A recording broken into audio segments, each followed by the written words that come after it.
Haunting delivery trip. Lena was working for a food delivery platform on the weekends to earn extra money, juggling between her main job and side gig. It was past 9 p.m., with a light drizzle in the air.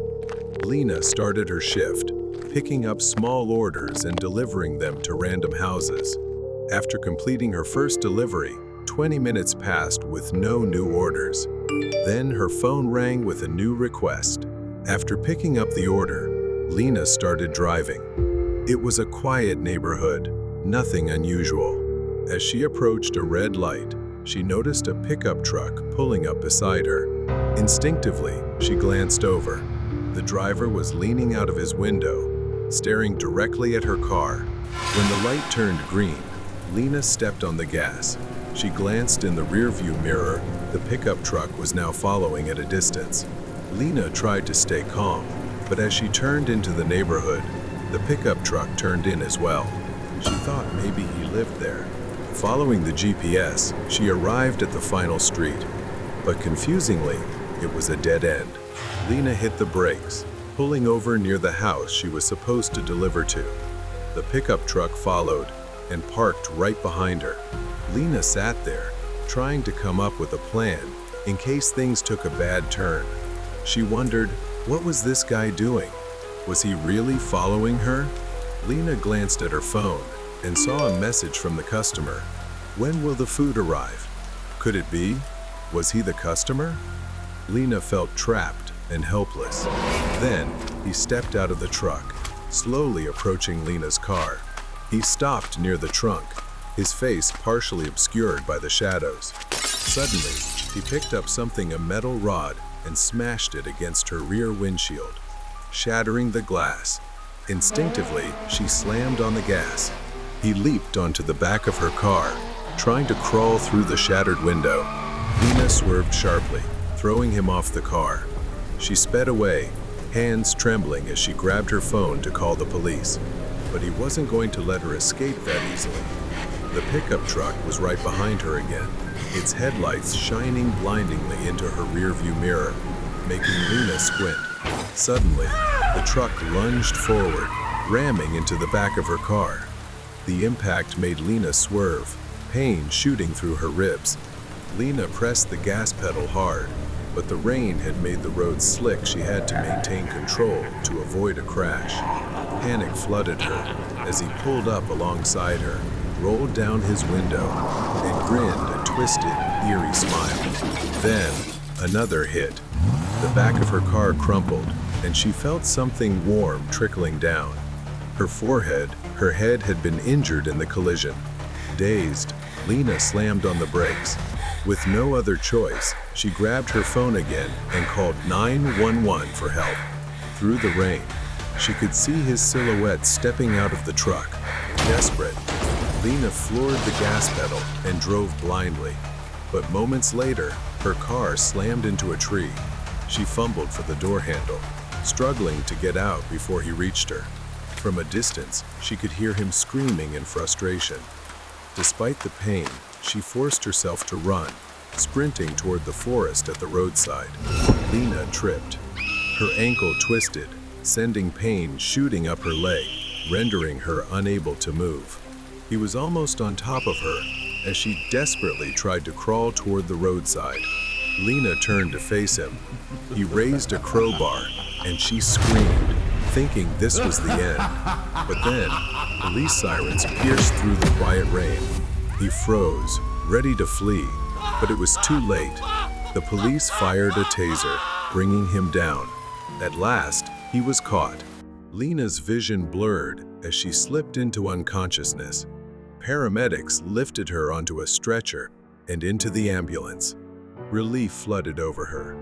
The nightmare was finally over. The hunter and the burialer in the forest. Kevin, a hunter, decided to spend some time alone in the vast, untouched forests of Arizona.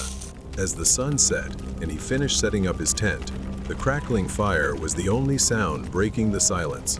However, the stillness of the forest was soon disturbed by something strange. During the night, Kevin began hearing whispers. At first, he dismissed them as natural sounds of the forest. but they grew louder, making it nearly impossible for him to sleep. As the hours passed and morning arrived, Kevin shook it off and ventured deeper into the forest. A hunter's instinct left no room for fear. While exploring the forest, Kevin saw a dirty shoe, half buried in the soil. At first, he thought it was just trash, but then he realized there were bones. Digging around, he found scattered bones, resembling a graveyard of death. He tried convincing himself they belonged to animals, but deep inside, he felt something far darker was happening here. As he moved on around midday, he found remnants of a torn piece of clothing dangling eerily from tree roots, emitting a foul, sickening odor. Kevin knew that if his suspicions were correct, if this was a crime scene, the killer would surely return. He decided to come back the following night, fully prepared. Kevin brought small, hidden cameras, the kind that could blend with leaves or be placed on high branches to capture footage. He also found a secure spot to observe without being seen. As night fell, Kevin retreated to his hiding spot. Hours passed in silence, with only the sound of insects chirping. Then suddenly, footsteps. His heart pounded as he listened to the rustling leaves and snapping branches. Someone or something was moving. Through the dim glow of the moonlight, Kevin saw a man emerge from the trees. He wore a dark hoodie, his face hidden in the shadows. He carried 2 large black garbage bags, dripping with moisture, perhaps another package. His movements were precise, methodical, as if he had done this hundreds of times before. He stepped into the burial site, crouched down, and glanced at a piece of paper, muttering something. It was the note Kevin had planted near the area. "I know who you are. Be careful." A bait to provoke a reaction from the killer. The man panicked, looking around frantically, his breath quickening as if he were afraid. He turned away and began leaving the area, following a narrow trail deeper into the forest. Kevin waited until he was far enough, then silently followed, stepping lightly like a hunter stalking its prey. The path grew increasingly difficult, surrounded by thick tree trunks. After about 20 minutes of walking, Kevin spotted an old, rotting wooden cabin hidden deep in the dense forest. The man's flashlight flickered inside. Kevin pressed himself against a nearby tree, trying to get a clearer view of what was happening. What he saw inside was far more horrifying than he had imagined. Blood-stained old clothes hung on a line, a table with scattered bone fragments, remnants of something he didn't want to think about. Then, a large freezer sat ominously in the corner, seemingly holding something inside. Kevin knew he couldn't confront this man directly. He looked dangerous, far from an easy match. Kevin realized he needed to stay sharp. Quietly, he placed one of his cameras just outside, aimed at the entrance. Then, he strung a piece of wire across the pathway. If stepped on, it would send a large branch crashing down, making a loud noise. Moments later, the man stepped out of the cabin, gripping a large knife. He took a few steps forward and triggered the trap. The branch came crashing down with a loud thud, startling him. In his panic, he stumbled over a tree root and fell hard to the ground. Kevin didn't hesitate. He quickly retreated, taking the recorded footage with him. Kevin didn't report to the police, but he had his own plan. The next morning, he posted a series of images from the scene on an online forum dedicated to mysterious disappearances, along with an anonymous message. The post spread quickly. People who had lost loved ones in the area took notice. An amateur search party decided to enter the forest and investigate. The killer realized he had been exposed. He tried to flee, but there was nowhere left to hide. Cornered and out of options, he lost control and ended his own life in the very cabin he once used as a hideout. The strange man in the vacant lot. Lucas and his fiancée, Emily, decided to spend a weekend getaway at Lucas's family cabin deep in the woods. They enjoyed outdoor activities like hiking, fishing, and four-wheeling, making the most of the peaceful atmosphere the cabin provided. On the last day, Emily and Lucas's family decided to leave early, while the couple chose to stay behind for some quiet time before heading home that evening. As the sun set, Lucas and Emily packed their belongings into the truck and began driving down the dirt road leading out of the property. The road was surrounded by dense forest, and they had to pass through 5 gates along the way, each secured with a lock that Lucas had to unlock and relock as they passed. When they reached the 4th gate, something felt different. It was located in a large clearing, allowing the landscape to be clearly visible under the moonlight. Still, something about it unsettled him, as if an unseen threat lurked nearby. He unlocked the gate and drove through, but as he turned back to lock it again, he noticed a strange light in the distance. A flashlight beam flickered through the trees, and the silhouette of a man appeared. Lucas hesitated, watching the figure for a moment, but dismissed it, assuming it was just another property owner. However, just as Lucas began locking the gate, he heard a voice calling for help. Squinting into the darkness, he called out, "Hey, are you okay?" and slowly stepped toward the flashlight. At that moment, the flashlight jerked wildly in all directions. Lucas could see the figure sprinting toward them, but the man wasn't shouting, he was just running. The man was dressed in dark clothing and carried a backpack. Panic surged through Lucas, and he rushed back to the truck. He jumped in and sped off, trying to stay calm, telling Emily that he had just been startled. He drove about a quarter of a mile before reaching the final gate. Putting the truck in park, he hesitated for a moment, glancing back toward where he had seen the man. Seeing nothing, he stepped out and walked toward the gate. Then, in the distance, a flickering light appeared again. It was him. The man was coming. He appeared once again, sprinting toward them. Summoning his courage, Lucas shouted, "Do you need help?" hoping the man would stop and respond. But nothing changed. But this time, he didn't run toward Lucas like before. Instead, he charged straight at the truck where Emily was sitting. She was in danger. Emily, now seeing the man in the rearview mirror, asked Lucas to check if he needed help. Lucas called back, revealing his earlier encounter, and they both realized the man was likely chasing them. This was a serious threat. "Lucas, we have to go!" Emily screamed. Emily shrieked as the man sprinted toward the truck, grabbing the door handle and yanking it violently, trying to force it open. Lucas acted on instinct. He rushed to the back of the truck, yanked open the toolbox, and grabbed a tire iron. He swung the metal bar down onto the man's wrist with a sickening crack. The man let out a pained scream. He stumbled backward, his arm hanging limply at his side. But instead of running, he just smiled, a twisted, unsettling grin. And then, he stepped forward again. Lucas jumped back into the truck, slammed the door shut, and floored the gas. The truck shot forward, kicking up dirt as they sped through the final gate. Emily twisted in her seat, looking out the back window in terror. "What the hell just happened?" she asked. But Lucas had no answer. He had no idea what or who that man was. Lucas glanced at the rearview mirror. The man stood in the middle of the road, not running, not moving, just smiling. When they reached the main highway, Lucas called his father and told him what had happened. His father had never seen anyone act like that in the area before. The next day, an uncle visited the cabin, but found no trace of the strange man. And to this day, they have never discovered his identity or his motive why he did what he did. Curse Game. The scars on Lily's left side would haunt her forever.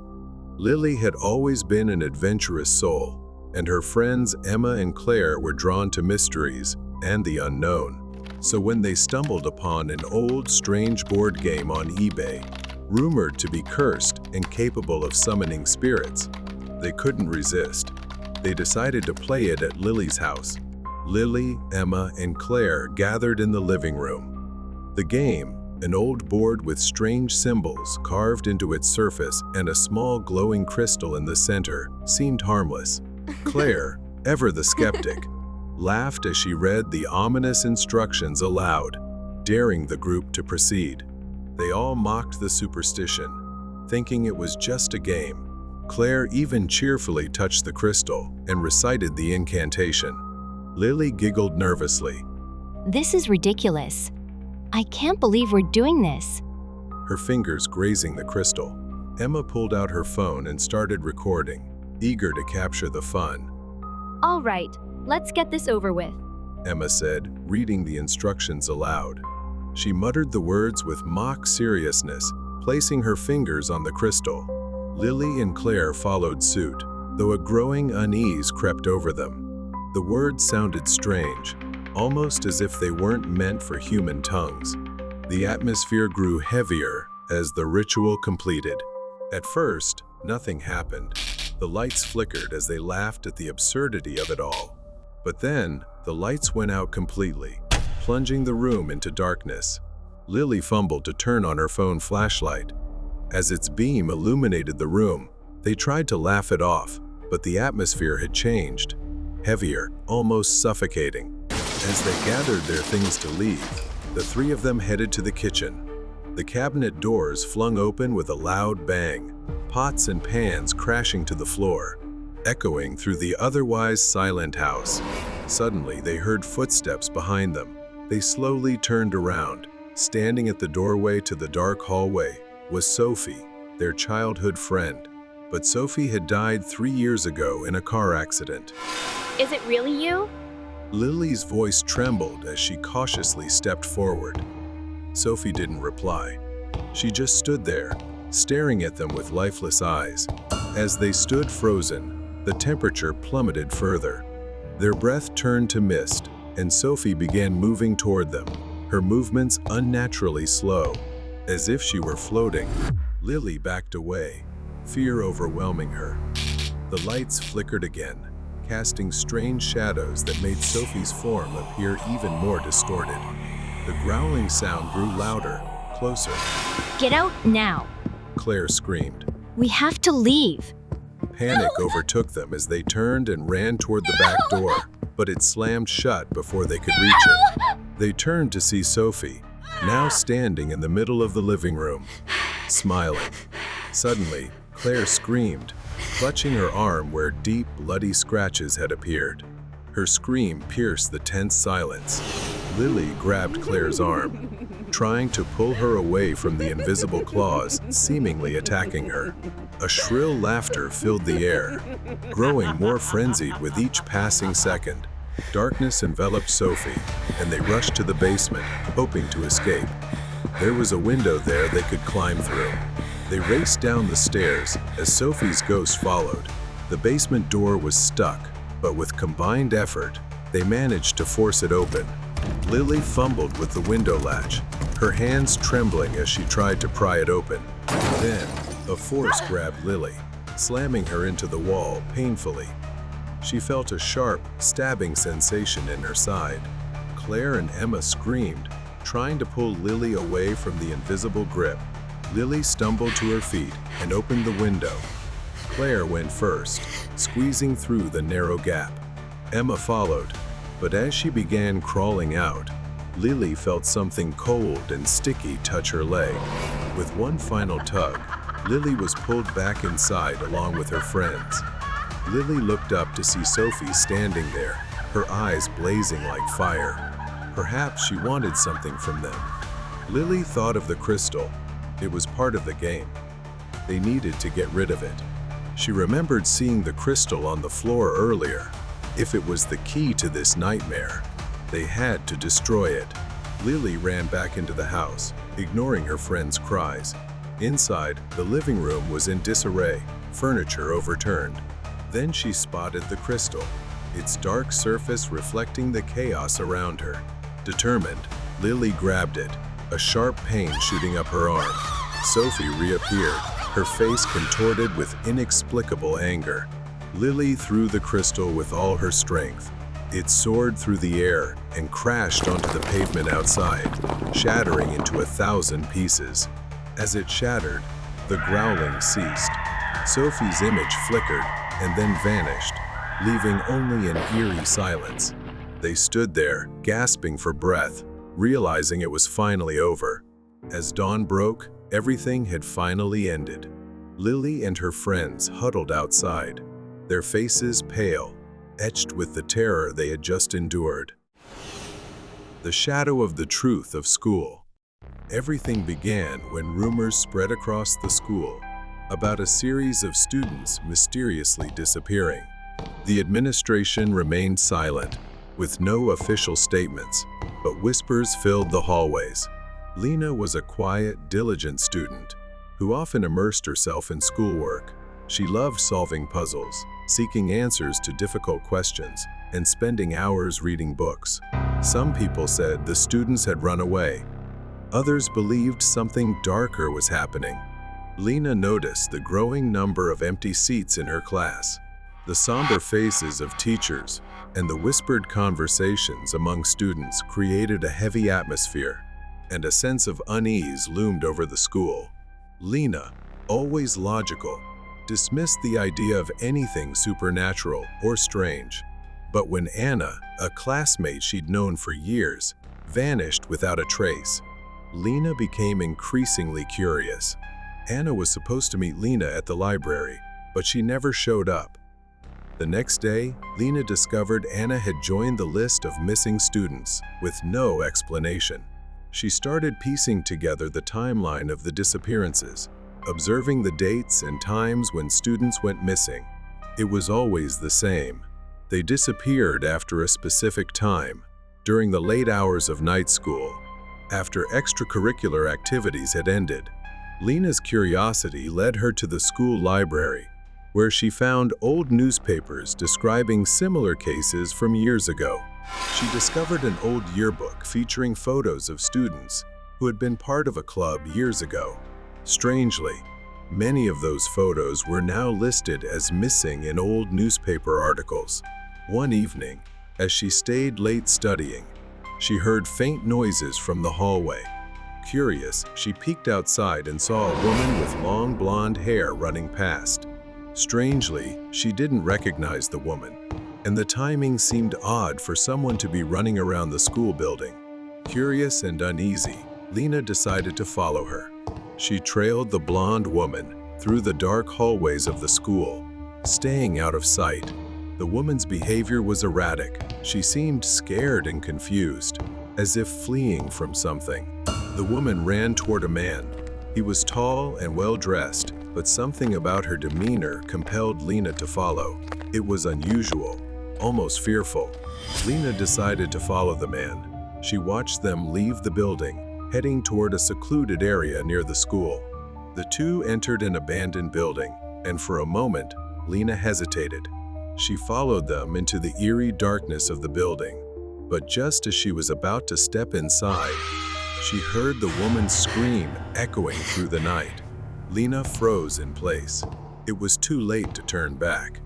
She cautiously stepped into the dark hallway of the building, the cries from afar growing louder. She moved toward a faint light at the end of the hallway, emanating from a slightly ajar room. As Lena approached, she could see photos on the walls, featuring blonde-haired girls. The names of the girls were written beneath their photos, but one name made her freeze in her tracks: Anna. She was stunned to see her own photo, following that of the girl she had just seen. Lena scanned the room and saw two blonde-haired girls, and to her horror, one of them was Anna. Both girls were emaciated, their hair crudely chopped. And then, he began to approach. Lena quickly backed away as she heard the man's voice. Anna's voice echoed in the room. Jack, please forgive me. She pleaded, her voice trembling with fear. Lena suddenly realized that this Jack was far from ordinary, and he was not someone she should confront. She needed to stay calm and avoid drawing attention. She decided to quietly leave. She left the abandoned building, found a safe spot, and quietly called the police. In the end, the truth came to light, and Jack was arrested. Investigations revealed that Jack had a troubled past. He was once a boy who was rejected by a blonde girl he loved. Jack was an unassuming, chubby boy with an unremarkable appearance. He confessed his love to a blonde girl, but she mocked him as fat in front of everyone and rejected his feelings. After years of bullying and humiliation, especially that public rejection, his anger grew. His hatred festered, And now, whenever he saw blonde-haired girls, he loathed them, regardless of who they were. He imprisoned them, cut their hair, and starved them into frailty.